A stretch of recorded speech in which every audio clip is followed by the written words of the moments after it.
Good evening, everyone, and welcome to this yet another episode of Your Market Navigator.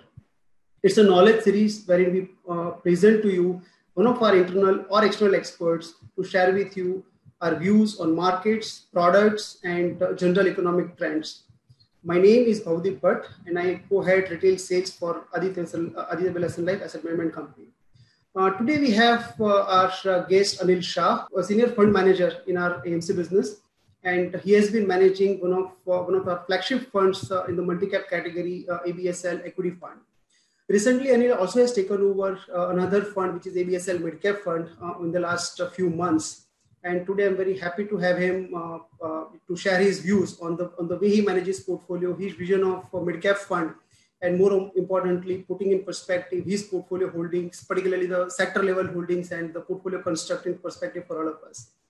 Welcome, Anil, to this call. And before we start the conversation, for those of our viewers who have joined us for the first time, you can post your queries, your questions on Q&A section, and we'll be happy to kind of take them after about half an hour or so. Meanwhile, do stay tuned, and specific, if you have any questions, particularly for ABSL Equity and Midcap, please post those questions. I see a lot of questions coming in for fixed income and some of the other funds. Please note that in this weekly series, we have our fund managers and analysts and other experts coming in at different points in time. So today's session is for ABSL Equity and ABSL Midcap Fund. So specifically post your queries on these two or any market or economy specific questions that you might have. So now let me just start with the first question, which I'm sure is on top of everyone's mind, and that is the recent GDP number that we have kind of seen. And I mean, the degrowth that we saw, some 23.9% for the first quarter, has taken everyone by surprise. Everyone expected degrowth to happen, but the size, the intensity, and the magnitude of degrowth was kind of surprised. And particularly because US and Italy, which are otherwise the two most impacted countries, even their numbers are much lower. The degrowth numbers are much lower than India. So how do you see this this entire situation? And also, let me just add another point, which is Mr. Raghuram Rajan's recent LinkedIn post, wherein he has mentioned that the policymakers in India have been talking about the fiscal stimulus, but they have been kind of postponing it to make sure that the return on that stimulus is highest. And he argues that it's a sort of self-defeating strategy, because if you wait for pandemic to get over for them to come out with it, that itself might make the situation worse. So what do you make of this entire situation on the economic side, and what is what are the key views on this aspect?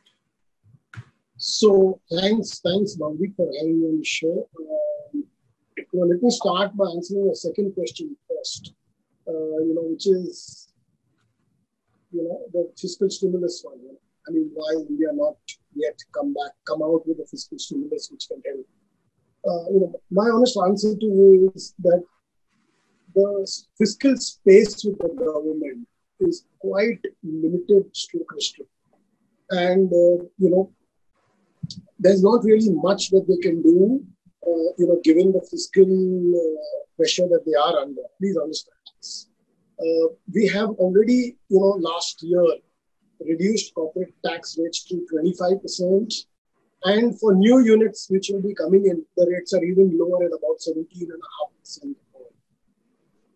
Prior to that, we've already reduced a couple of years back a few GST rates in terms of, wanting to get GST going, when we were starting GST way back in 3 years. So I think the government in the last couple of years to restart a slow economy, an economy which was struggling for growth even before COVID, did its bit to kickstart. And, those were nothing but fiscal stimulus. And then came COVID. Obviously, COVID has taken its toll in the short term as far as the GDP numbers are concerned and the growth numbers are concerned, as we saw and, as anticipated. But, to be honest, to expect a lot more from the government on fiscal stimulus over and above what's happened in the last couple of years, given the fact that, that their their tax collections are dwindling. Their other revenues are coming off because in a market like this, they've not been successful to, do any privatization. Divestments has not been easy in the last 6 to 9 months. And of course, we haven't seen any 5G auctions, and unlikely that we will see any 5G auctions. So government revenues are extremely curtailed as we speak right now. And for them to go ahead and, give you more stimulus, in my honest view, is going to be really challenging. Add to that the situation, and this is central government. Now, when you add the state governments along with that to look at the consolidated, India number and add also the other government, 100% owned government companies like NHAI and Food Corporation of India and so on and so forth. Now the fiscal situation gets even more worse. Okay, and I think that is going to keep a cap on how much to really expect from the government as far as fiscal is concerned. That's my view. I think on the other hand, when you talked about the Western world GDP growth rates not declining as much. Again, two things have happened. One, each of the countries has employed a slightly different, route to handle or to face COVID, or to, kind of the way they handled COVID. A lot of countries didn't really go to complete lockdown as early, as India. US didn't really go to lockdown for a reasonably long period of time and never had a complete lockdown ever. UK, also saw something similar where, the lockdown was not complete. Given India's size and given our density of population, the government obviously decided that it was important to save lives, rightly so. We went in for a complete lockdown quite early on, in the first early signs of COVID. And after which, we've constantly been trailing from an economy perspective, because we saw the migrant workers challenges. We saw challenges of, in pockets where, pockets of the country where COVID was just not coming to grips. And we saw the numbers continuously escalating, be it Delhi, be it Maharashtra, Pune, Bombay.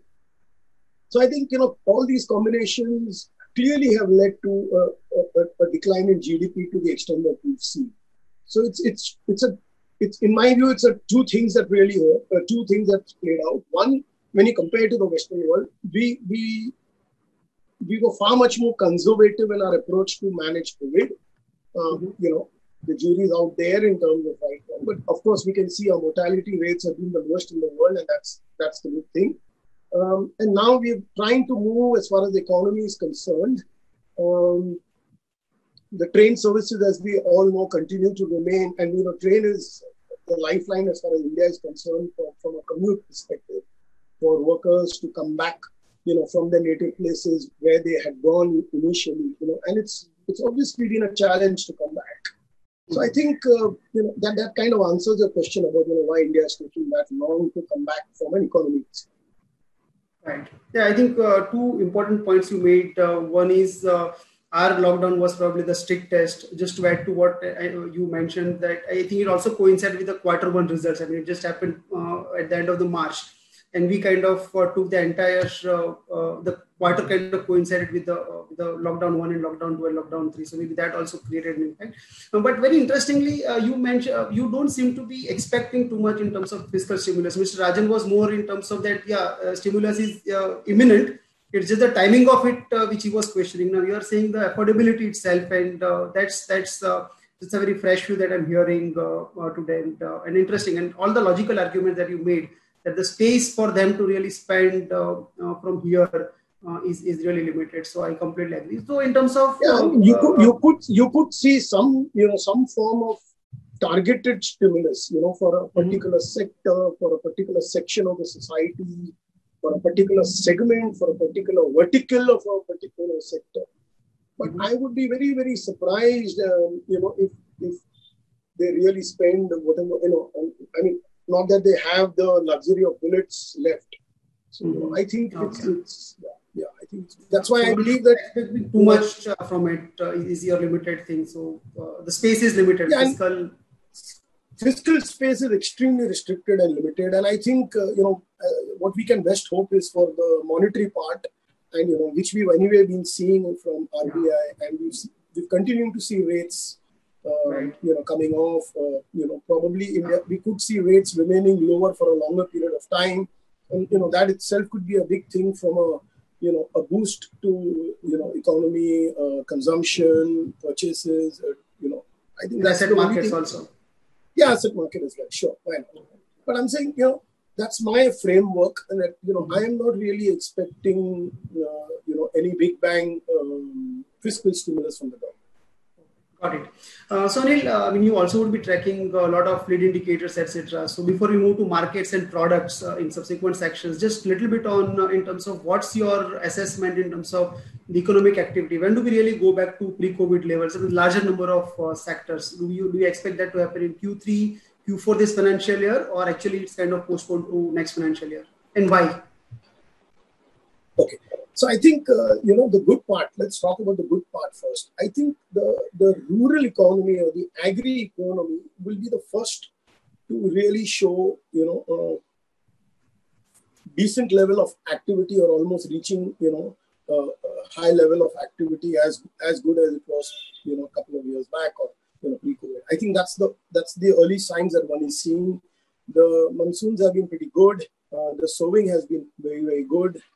And I think, coupled with, some of the reforms that we've talked about as far as the country is concerned about agri-marketing agri-marketing reforms, if they are executed well, I think agri stroke the rural economy will be amongst the first ones to reach its, pre-COVID levels. I think coming to the urban side, my understanding again is that large ticket discretionary spending is going to be, pretty much back-ended, which means that, I'll be quite positively surprised if you see large ticket discretionary spending coming back even in the next 12 to 15 months. Okay, because I think there's been a lot of job losses, particularly on the urban side. New job creations have not been, even pre-COVID, we really didn't add a lot of new jobs. That's been the big problem in the last couple of years. So I think, and on top of that, remember, what COVID has taught a lot of businesses, particularly the service-related businesses, that, work from home is something that can actually happen. People have, managements have learned how to measure employees working from home, and that itself is adding to a lot of productivity, adding a lot of hours to that person working, because you're saving a lot of time commuting. That's a saving of time, that's saving of energy, that's saving of resources, saving of cost. I think the new normal, as and when even we see a new normal post COVID, we'll see job losses which will be there, and I think that fear will keep people away from going ahead and doing large ticket discretionary spends. I think the wealth effect is also something which will hurt people. Barring equity markets which have bounced, we haven't really seen a bounce in the wealth in terms of particularly on the property side. Yes, gold has bounced, but Indians as such, we don't really sell gold. We keep buying irrespective of the prices. We're not known to be selling gold and taking our profits back home. So in my view, I think large ticket discretionary spending across for each relative person, depending on his or her income, I think is going to take longer than most people anticipate. The rest of the consumption in urban India, be it normal consumption of staples, food, pharmaceuticals, so on and so forth, I think that will come back to normalcy soon. Anyway, food consumption, only the mechanism of delivery really changed. We didn't really change. I mean, probably a lot of us used to have, a lunch or a dinner outside our homes twice or thrice a week, which we now probably have at home. So, it's the consumption at home is gone up. It's gone down outside. But, I don't think much has changed on that part. It's just the delivery mechanism. But I think, so in my understanding, I think a lot of segments of the economy will take much longer to come back to pre-COVID. And hence, I think you're going to see a pretty U-shaped recovery in India versus a V-shaped possibility in the West. Remember in the West, people have got money just being at home. They have, a lot of the Western countries have posted checks for unemployment and, even given money to corporates to make sure that, they are taken care of the employee cost up to the extent of 70 or 80%, just to make sure that firings don't take place. As I said before, I think, Indian government, we couldn't do that because of our constraint on the fiscal side. And, that is going to play a part when the recovery starts. So in my honest view, in my perspective, you will see a recovery as we are seeing slowly and surely, but it's not going to be a V-shaped one, and it will be an elongated one. Perfect. So essentially, you made three broad points. My takeaways: global markets developed markets will see V-shaped recovery. Rural consumption, you are quite bullish on. I think we need it's not global market. It's not the market. Yeah, we are saying global Western world economy. Economies will probably do better. Markets, okay. Yeah, that difference. Yeah. Perfect. So global economy. I think the US and probably parts of Europe, given the fact that, as I said, they've done huge amount of expansionary policies. Balance sheets have expanded. Rates are low, are likely to remain lower. Money has gone into the hands of individuals. All that should lead to a faster recovery in the West.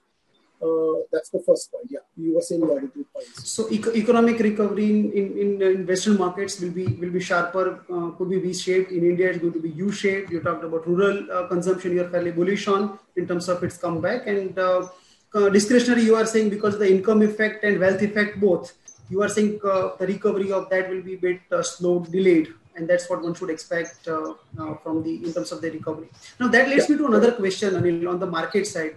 That what really, it's really puzzling to see markets, notwithstanding last couple of days volatility, last few days of volatility, but market has been kind of booming when economy is terrible.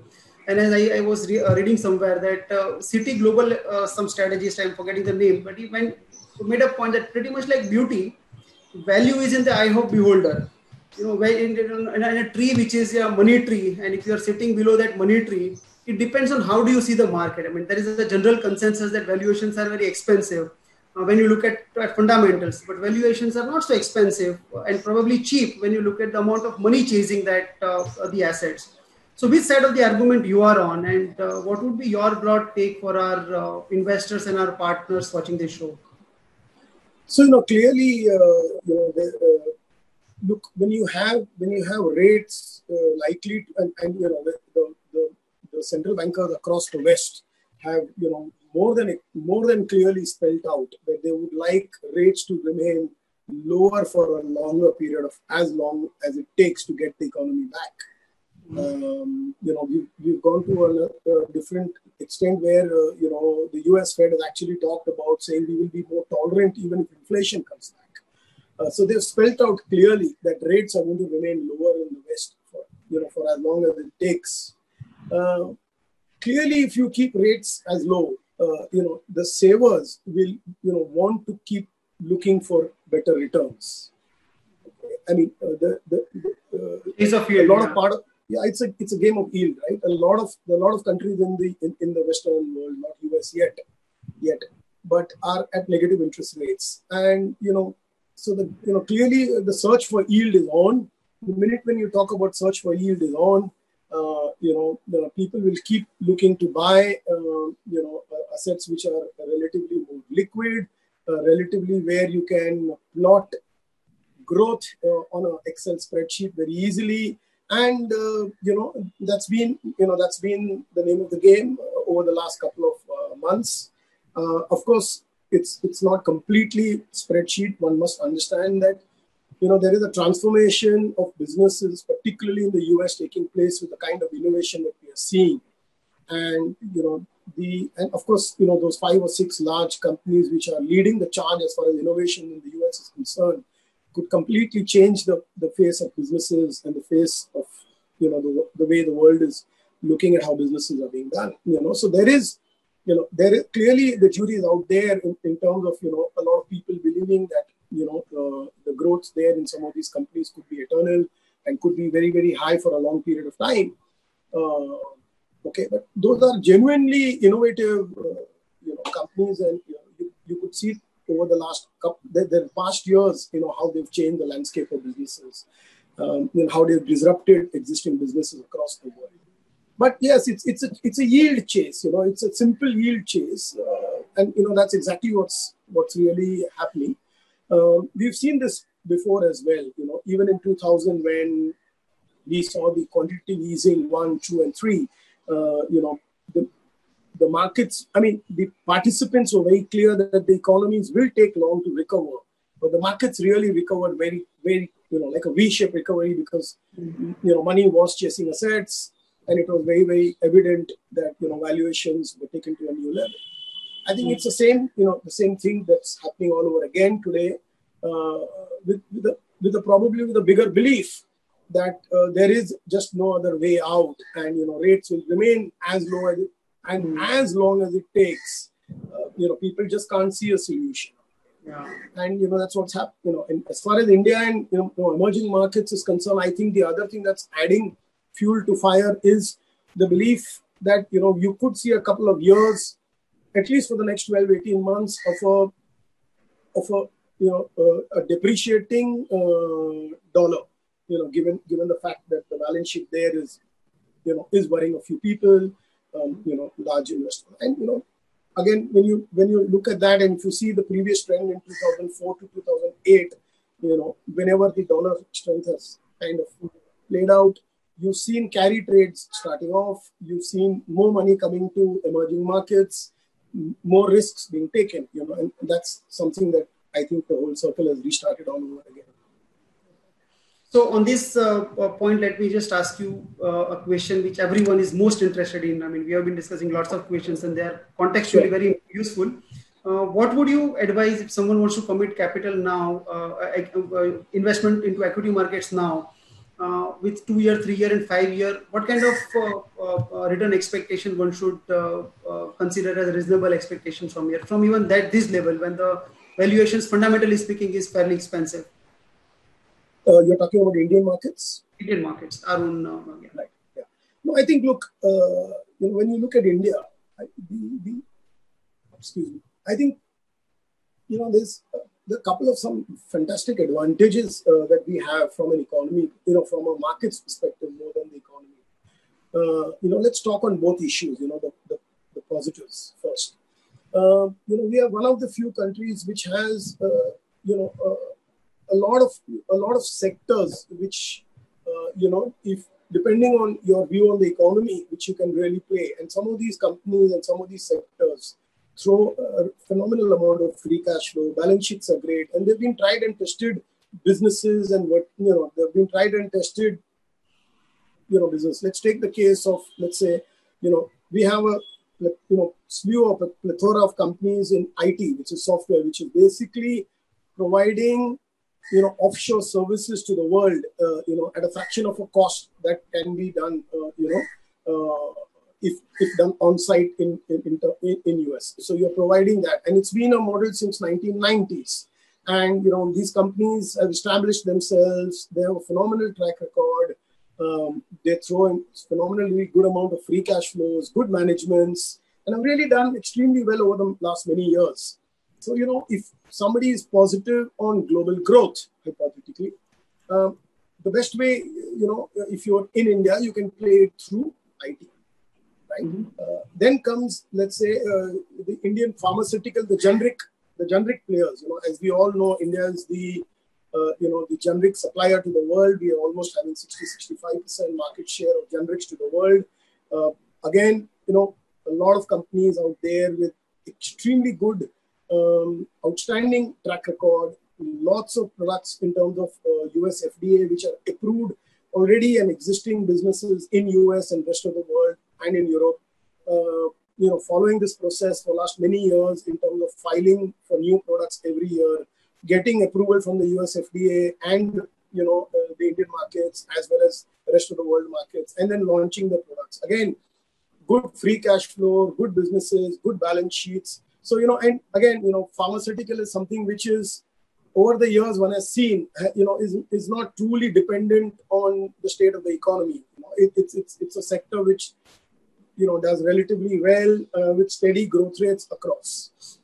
If you're positive on Indian infrastructure, then you can play cement and you can play a lot of infrastructure companies in India. If you are positive, global growth and yet want to play over and above IT, you can actually play some of the metal companies. In India, again, we have some of the, the best cost, the lowest cost quartile metal companies in India.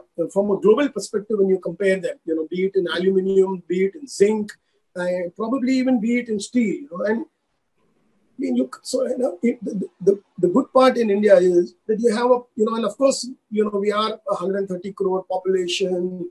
We are a large market by itself.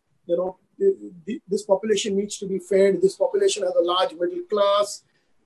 So obviously there is consumer staples, consumer stocks in India, which you can buy, which is catering to this particular population. And, of course, add automobiles to it. So I'm saying, there's a huge amount of segments that you can choose from depending on, what is your thought process and what is it that you really think is going to happen in the next couple of years. And I think that is where, as a country, you need to, from a market, you need to look at, number one. And that's what I think attracts a lot of foreigners to, always be invested in India, particularly when you look at within emerging markets or when you look at, even including BRIC. India is, when you go to many other emerging markets, you're actually buying, largely commodity. In many emerging markets, you're buying pure commodities. But in India, you can actually buy a lot of secular themes. You can buy commodities as well, but, you can buy a lot of secular themes. You can buy a lot of good balance sheets. You can buy a lot of free cash flows. And, you can buy some really good managements which have delivered over many, many years. So that's on the market side, and that's the attracting of the market.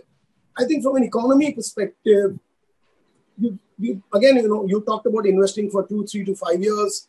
I think clearly, if you ask me, the next 3 to 5 years, could be very, very, very interesting and very, I think India's, future probably holds in the next 3 to 5 years. We're taking some potentially.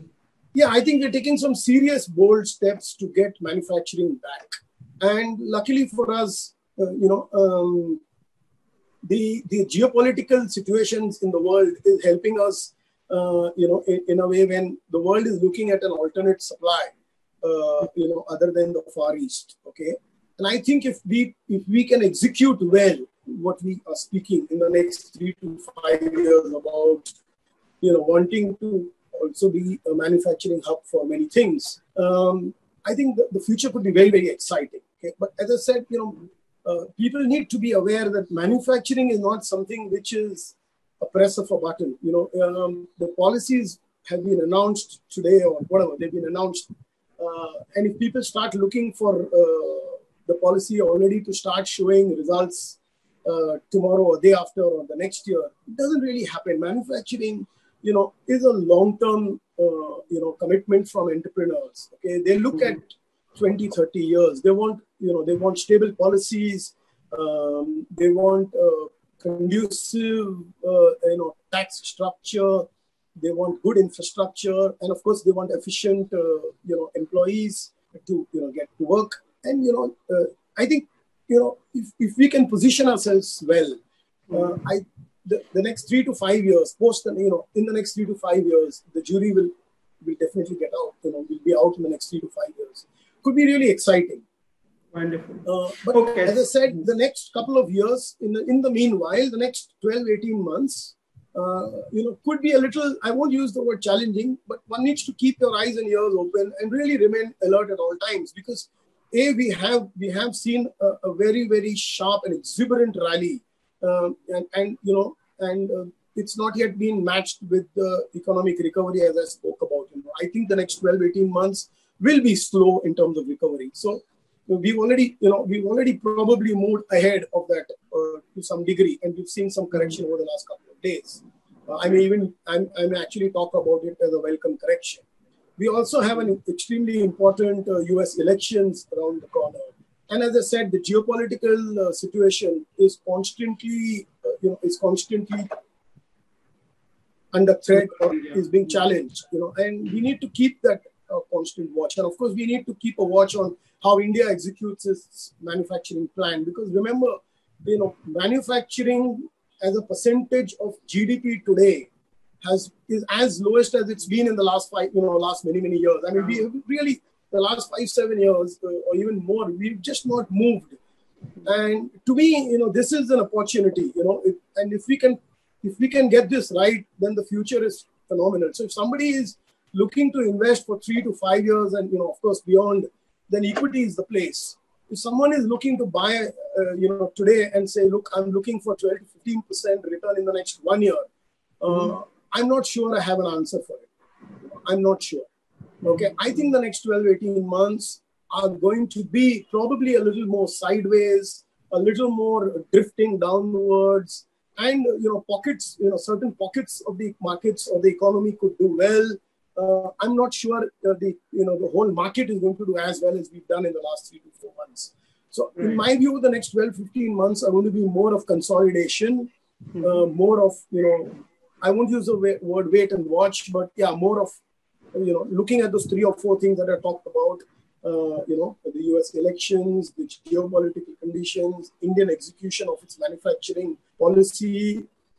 I will keep watching these 3 or 4 things very, very closely over the next 12, 18 months. But if somebody is looking to invest from a 3 to 5 year perspective, my suggestion to him is, buy at every dip, do an SIP, and look a little beyond, don't look for the short-term returns, because if you're looking for short-term returns, you're probably a bit too late. The market's rallied from the lows by almost 40%. Great. So I think that must have given a lot of confidence to many of our viewers as much as it gave to me.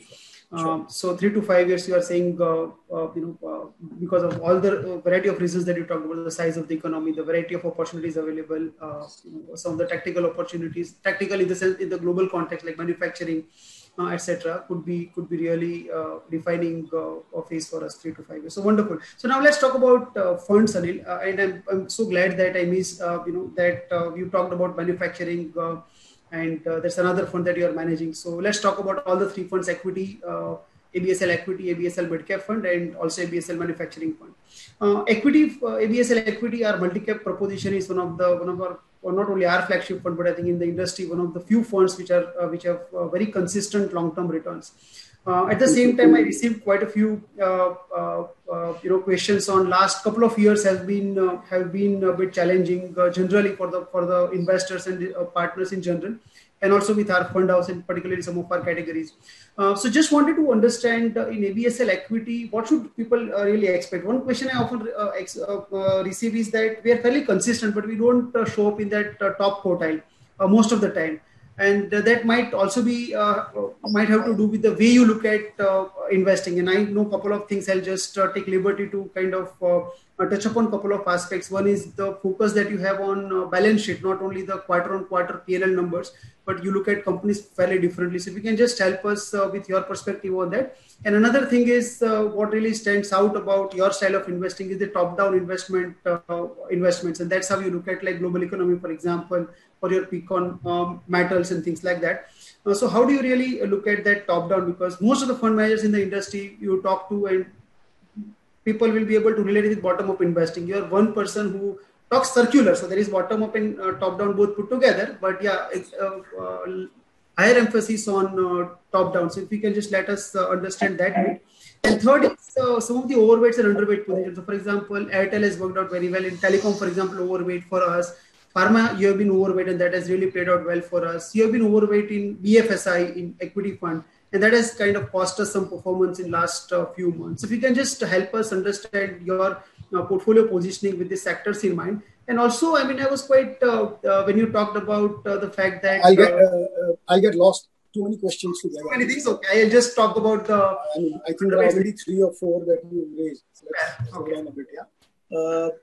Look, I think, as far as the performance is concerned, 2 things that I can, it will always be, it's a multi-cap fund, but it will always be investing between 25 to 35% in small and mid caps. That's the discipline that one has kept since the 8 years that I've been managing the fund. And that's the discipline that I will keep going forward.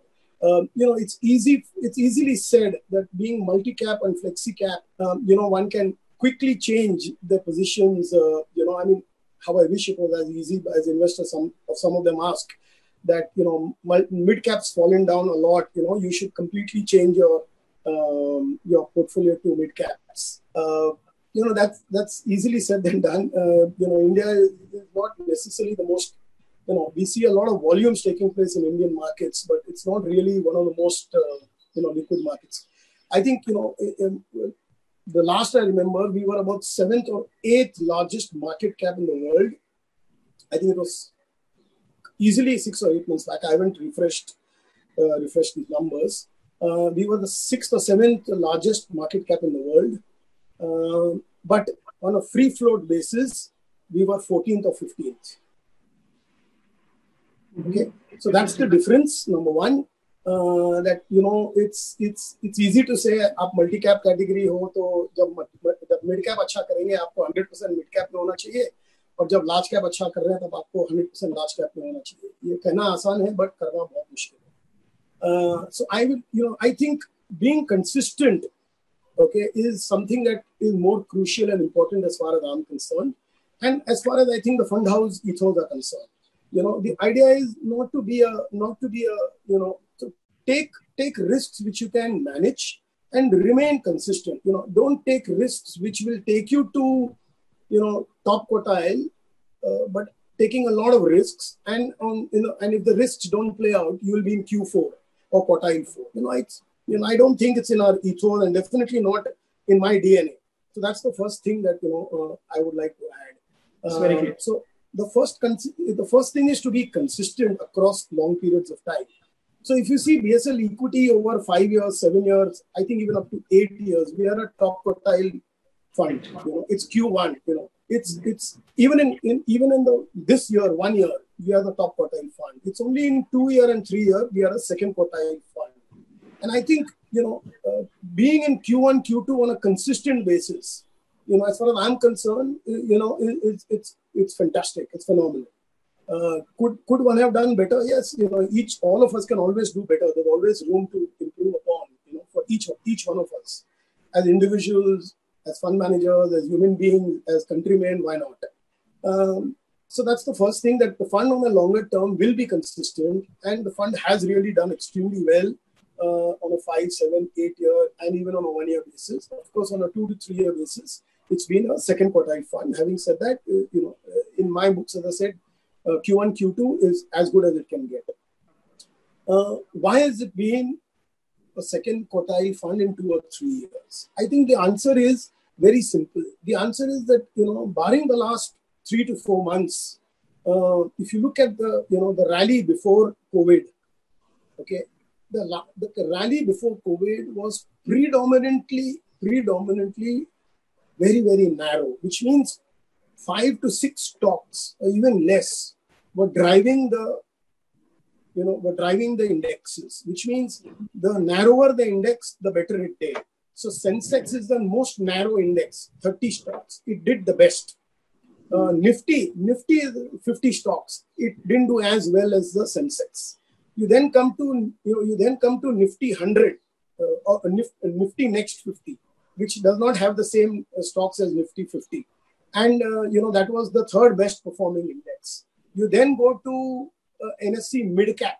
It was the fourth best performing. And then you go to NSE Small Cap. It was the worst performing. So it was a clear pyramid structure that, the narrower the index, the better that index did as I said, leave the last 4 or 5 months, but on a 1 year and a 2 year basis, then if you go back to March end, the narrower the index, that index did very, very well.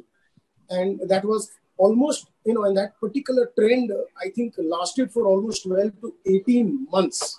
Why that happened, again, many questions, many answers to that. One of the answers is clearly we saw significant more amount of money chase, the inflows that came, particularly from the global side, were more ETF driven rather than active. So which was, which is much more passive money, which really came to India.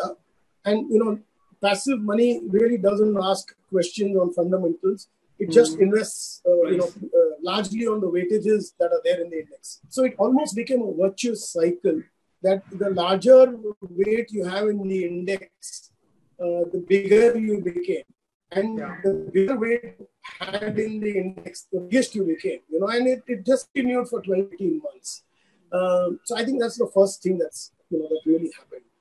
I think the other thing clearly which happened, and, which is that there are always going to be, trends which are going to test you beyond, beyond your patience. It was one of those trends wherein, the large cap dominated by 5 or 6 names just kept doing what they kept doing in terms of stock price performance. So, to give you a simple example, the largest IT rated company moved from being about 17, 18 PE to about 23 PE. While, a company which not necessarily as large as the largest rated IT company, but which had a similar growth rate over the last 3 years compared to the largest IT company, his PE remained between 12 to 13. So this is, we saw a PE expansion of the same 5 or 6 names, even though the earnings didn't really catch up for these 5 or 6 people. So it was just money chasing those stocks. Now, as a fund manager, could I see that? Possibly. To some degree, you could see that. But you can't, as a fund manager, everyone has a style and everyone is, anchored to some kind of a template that person follows. Every fund manager, in my template, for me, as you said, I strongly believe in looking at balance sheets, free cash flows, valuations. So if you look at the entire multi-cap category, each fund house has a multi-cap fund now. We will be, Aditya Birla Sun Life Equity Fund, which is the multi-cap fund, will be in the lowest quartile for, price to book, price to earnings, and on dividend yield, in the highest quartiles, which means that, I do believe in valuations. And for someone who believes in valuations and always looking for, and my mantra in investing has always been to look for reasonable growth at reasonable valuations. That's been my mantra for the last 7-8 years, that, you keep look and be patient.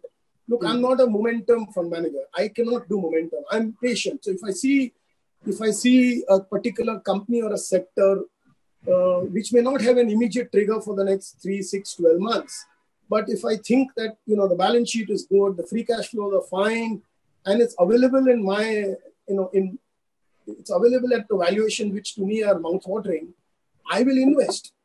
Okay, it doesn't matter that, I will have to play a waiting game for 6 months or 12 months. That's me, because for me, valuations matter. So I need to be ahead of time. I cannot be playing momentum. That's not something that I can do. I cannot chase. I need to be preempting, and as I said, there's no right or wrong. Okay, each fund manager, there could be a fund manager who will buy after an event. That doesn't make him, make his style wrong and my style right. But it's, you need to know yourself as a fund manager and play on your strengths. And, that's all I've done in the last 8 years, since I've been on the buy side in Aditya Birla. That's my, that's the 8 years of buy side experience. So yes, you will see, periods where you will underperform. But as I said, it's not these, 12 months or 6 months or 12 to 18 months which really matter.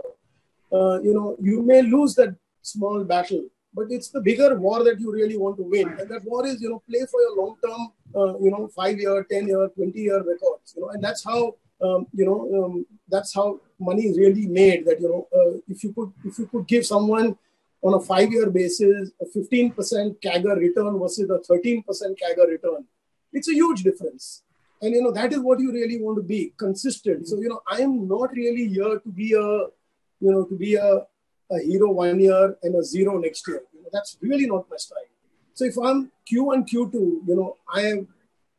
I've really exceeded my own, I've exceeded myself. It is my view. I would love to be Q1 every year, but it's not possible because markets do not finish their markets. In recent times, markets are not finishing their circle in 1 year. It is taking 3 to 4 years for markets to finish a particular, wave or a particular circle or a particular, style that is going on. There's a particular style which is going on in the market. So, growth has, for instance, over the last many years, growth has been something that the world has been chasing. It's been a growth market globally, and value hasn't really worked. But despite that, despite having said that, if I in 5 years, despite being a value investor, and if I've still been in the top quartile, and even in 1 year, 2 year, 3 year, if I'm still in Q1 or Q2, I think, that's kudos. Yeah. But having said that, I think, I would like to draw people's attention to that, if you look at the last 5 years, earnings CAGR for India, the last 5 years earnings CAGR for India is single digits. We begin the year with expectations of 15-18% earnings growth. But I'm sorry, my friends, we actually land up, in single digits. So people have invested in the hope of high growth, but that high growth has really not played out in many companies. And, growth has been mediocre, but we have continued to pay these companies very, very fancy valuations. So you bought you bought a company thinking it will grow at 30%, and hence I'm fine at paying him 30 times. But the growth has actually been 12%.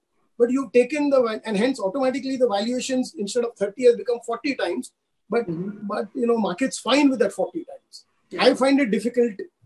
For me, it's a challenge as a fund manager because, I'm anchored to valuations. So I find it difficult to go ahead and buy these stocks because it's been a myth. They have really not grown high.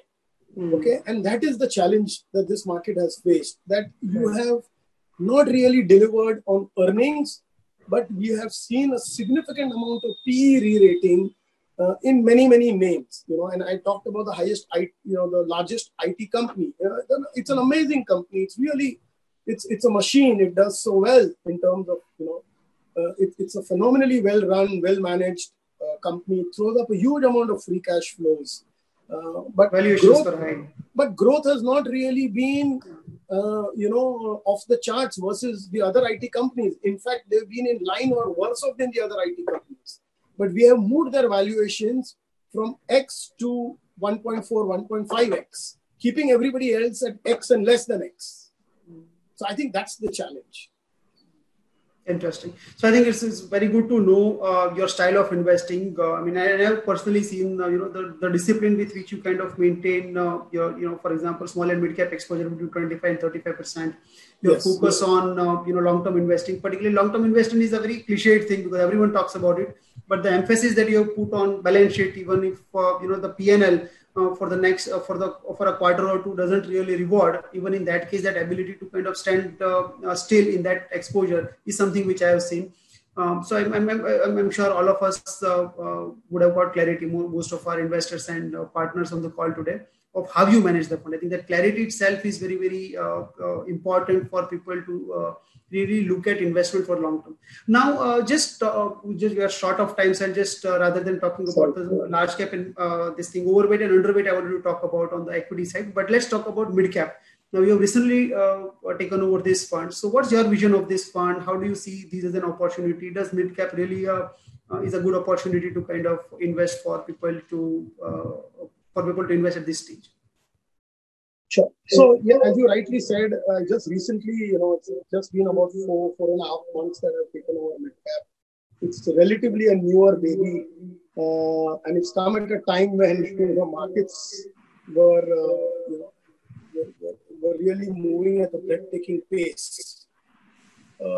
It's obviously it's a completely different breed compared to a multi-cap category. It's a very, very different playing field, and I'm still coming to terms, to be honest. What I really want to do in mid-cap is, replicate the consistency that has been visible in the BSL equity fund year after year as a Q1, Q2 performer with very low volatility. I want to try and replicate that in the mid-cap fund. But to do that, as I said, it's not going to happen tomorrow. It takes time, to really, revamp a portfolio, to basically understand the texture of your portfolio, to understand, what your portfolio is really standing for. It's after 8 years, it's after many, many years today, after 8 years of running in BSL equity fund, that, one has a clear understanding, in terms of what is the portfolio really talking about. Somebody who looks at the portfolio can, even without me giving an explanation, can say, what is this portfolio really talking about? Not just looking at sector weightages. It says a lot more than that. I think for me to reach that level of confidence in mid-cap, it will still take a little while. But the idea is to make it more consistent. Obviously, to build it, we're not really, in this particular category space, Birla as a fund house hasn't really had the best of luck over the last many, many years. And I really want to build the size on the mid-cap fund slowly but surely. And of course, we want to build it on the back of, consistent performance. That's something that we did with BSL equity. And that's something that I'm confident we will. But of course, as I said, it could take a little longer. But the idea is to be consistent. Also, the idea is that, to replicate BSL equity, even in terms of the synthesis of the portfolio, which means, be committed for longer term in terms of, businesses, understand the businesses more, understand the nuances of the businesses. And, as I said, it's not in my DNA to really chase stocks and chase. So you need to be preempting, so you need to look 12, 18 months ahead of, what can really happen, and then position yourself. So, also one thing that I've learned while I managed Birla Sun Life Equity was be willing to accept, short periods of underperformance. I think that is something, as a fund manager, I'm willing to, I'm willing to, and I've been explicit enough to, express myself to my investors as well, as and when I got an opportunity, whenever I've got the opportunity. It really doesn't matter 3 to 6 months when you're, when you want to run a, 22-mile, possibly a marathon. Really doesn't matter. What you really need to do is, have you done your due diligence on that company? Do you know what you're buying it for? And, give that management a reasonable, long rope. Of course, keep watching the policy framework, that there are no negative shocks that come in, and, keep interacting with not only the management, the competitors, the overall landscape, the distributors, to understand that, are things moving in the right track? And, just be consistent, just be patient. So if you see even BSL equity, Bhavdeep, I think we would again have the lowest churn in our portfolio. When you look at, a lot of other, you get this number only once. Yeah, you get this number only once every year when an annual report is released. But, the last annual report that I saw, we were possibly in the lowest category of churn, which means, which should tell the investor that, a lot of hard work is going before one is buying into a company. Again, you don't buy into a company and then do the due diligence. And that's really, that's not the style.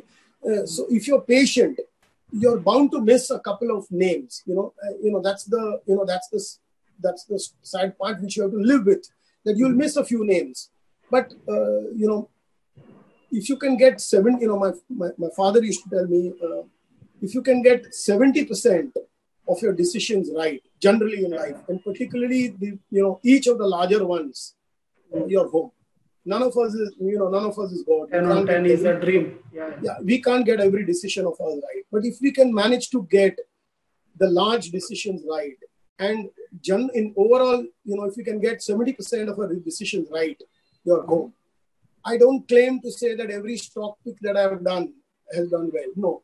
But what really matters is that where you have the largest weight and where you have the highest overweight, if those have done well, okay, and if those have done exceedingly well, you're home. Okay. So the idea is to build conviction over long periods of time, and that can only happen with a lot of hard research, a lot of due diligence, cutting out the noise. The market is full of noises in terms of ye ho jayega, ye kar denge. You have to learn to cut out the noise and focus on just hard numbers rather than flying kites in the air. Fine, you'll miss a name, doesn't matter. You'll miss a name.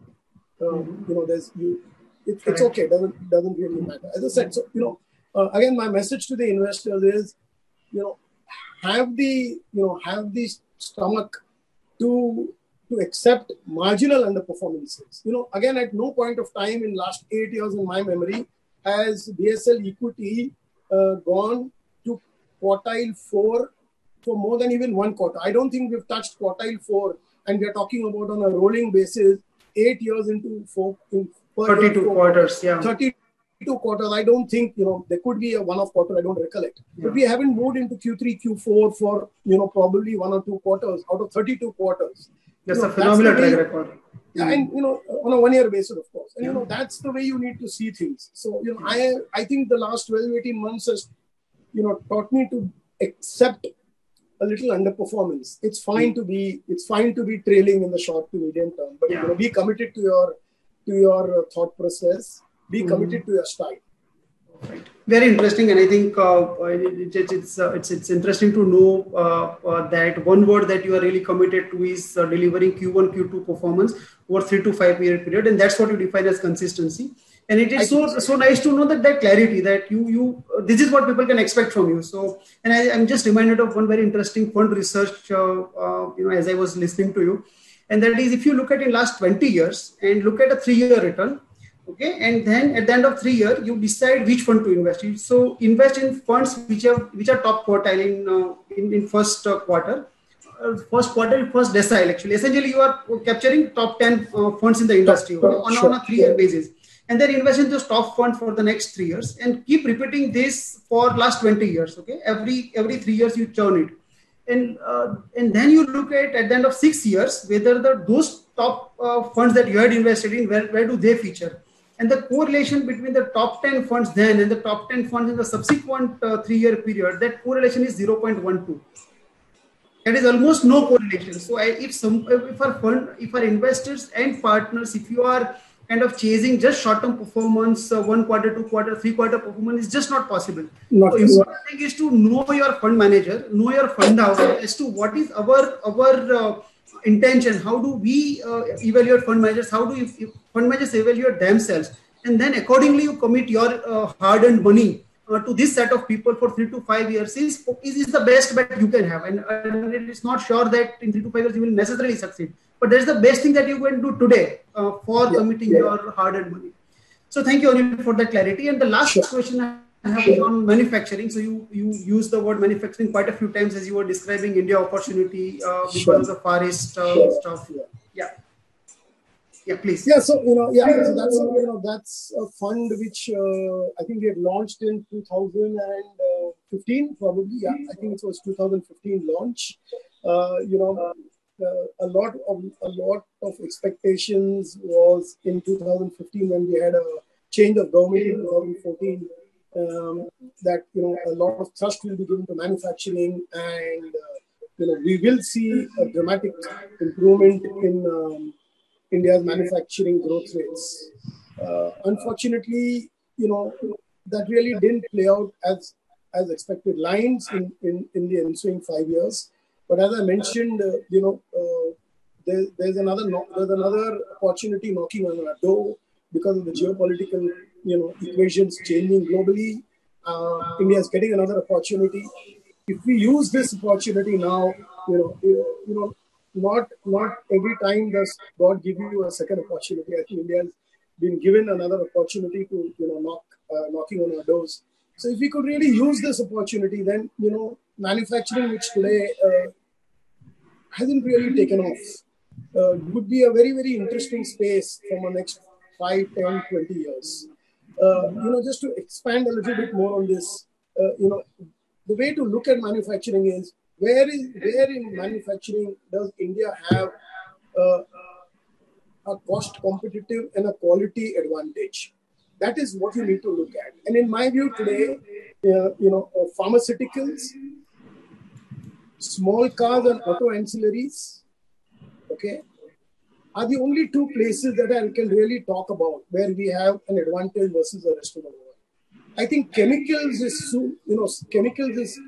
coming there to somewhere, and that's where the large opportunity lies. Yeah. Textiles could be another interesting space where once upon a time India was very, very strong, but we lost our positions to a lot of countries, and we are nowhere in the picture. But I think the next 3 to 5 years, we could regain some of those lost positions in textiles. So I think manufacturing, as I said, is an interesting space. Watch that space as to how we execute as a country over the next 12, 15, 18 months. Mm-hmm. And if the next 18 months tell you that the execution is as good as what the country and the policymakers are telling us to be, then that space should be where money should be invested. Perfect. Great. Thanks, Anil. The last point of advice for from you to all our viewers today, in terms of asset allocation. So you have large cap category, multi cap category, large and mid cap category, mid cap and small cap, let's combine together, and the thematic and sector combined together. What would be your advice to our viewers today in terms of asset allocation? So look, honestly, people with a relatively lower risk profile, okay, should put some reasonably larger amount of money in larger funds and probably in multi-cap funds with relatively larger cap portfolios, because why large cap? Primarily because they are better researched. They have, they are larger companies with larger balance sheets, good quality, depth in terms of management, and, larger balance sheets also give you easier access to technology. Okay, so the chances of a risk which is unforeseen is much less. While in a mid cap, particularly in a smaller cap, category, a lot can go wrong. From as I said, there's a lot of distance between the cup and the lip. A lot can go wrong because the balance sheet sizes are such that a demon or a GST or a COVID can completely upset the rhythm of that company. And, and let's not forget the innovative technologies which are disrupting the world and many businesses. So the balance sheet bandwidth is not there to, withstand some of these changes which can just come overnight. So I think people should invest, relatively smaller portion of their wealth into smaller caps. Keep reasonably larger positions in large and particularly multi-cap. Maybe it's vested interest because I manage a multi-cap fund. Leave it to the fund manager to some degree, to adjust marginally where he would like to be within small, mid-cap and large caps. As I said, I myself have a 10%, flexibility that I've kept for myself. Of course, this is one category where SEBI has no restrictions. So within multi-cap, you have a few funds with 90% large cap and we have a few funds with 55-60% mid cap as well. But as an investor, I think two things: don't put all your eggs in one basket in one go, and if you're investing in mid caps, then please be patient. Mid caps take longer to play out. Yeah, and if there are some radical changes, reforms, etc., it can really throw it off gear. So I think that patience and long-term horizon is very important in that category. I think that goes without saying. True. Okay. So thank you, Anil, for your all candid and candid views and the clarity that you kind of brought to table. I'm sure it must have been very refreshing for everyone to know this. And thank you everyone for joining us in this episode. And in next week, on 16th of September, we will have our CIO of Fixed Income, Manish Dangi, who will be in conversation with the Principal Economic Advisor, Mr. Sanjeev Sanyal. And we are changing the time a little bit because it's going to be one of the episodes of Policy Maker series, and we have to kind of respect the time available. So next week we'll meet at 12 o'clock. So 12 noon to 1 is going to be our series of Your Market Navigator under Policy Maker series. And we look forward to have you there next week, 16th of September, from 12 noon to 1 p.m. Manish Dangi will be in conversation with Sanjeev Sanyal. So till that time, thank you very much for joining us, and do take care of yourselves. Have a good evening. Thank you. Bye. Bye.